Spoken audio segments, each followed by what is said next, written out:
You've decided that you want to have your baby born in a hospital. So here's what you need to know.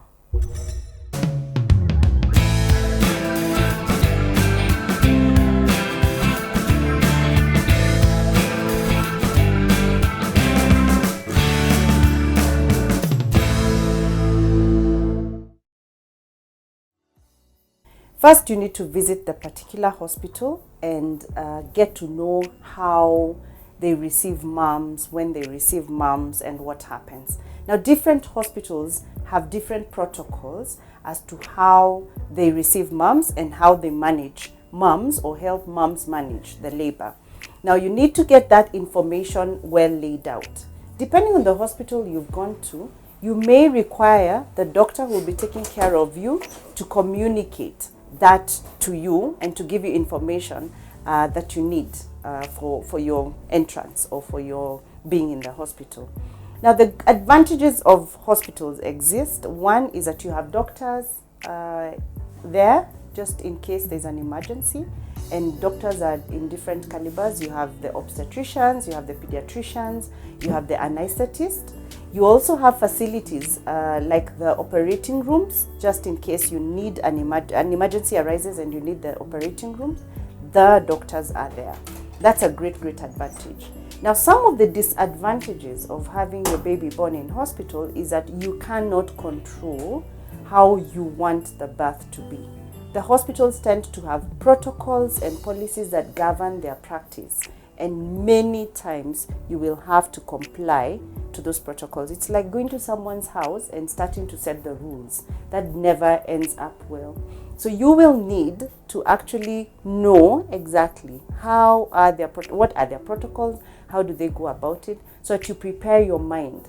So it's not a shocker when you go to hospital and say, I don't want to be laying in bed, I want to be walking, yet the hospital protocol is every woman in labor needs to be on a bed.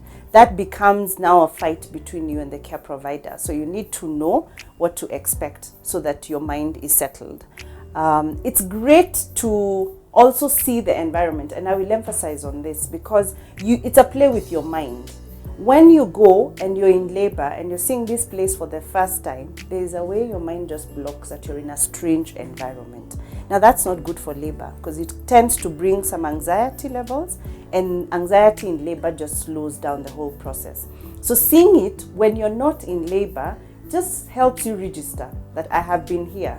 And when you go in when you're in labor, you know the place. Your mind knows the place, so your mind is relaxed about the place. The other great advantage of seeing the place before you go in is you will be able to assess the environment when you're objective as opposed to when you're subjective.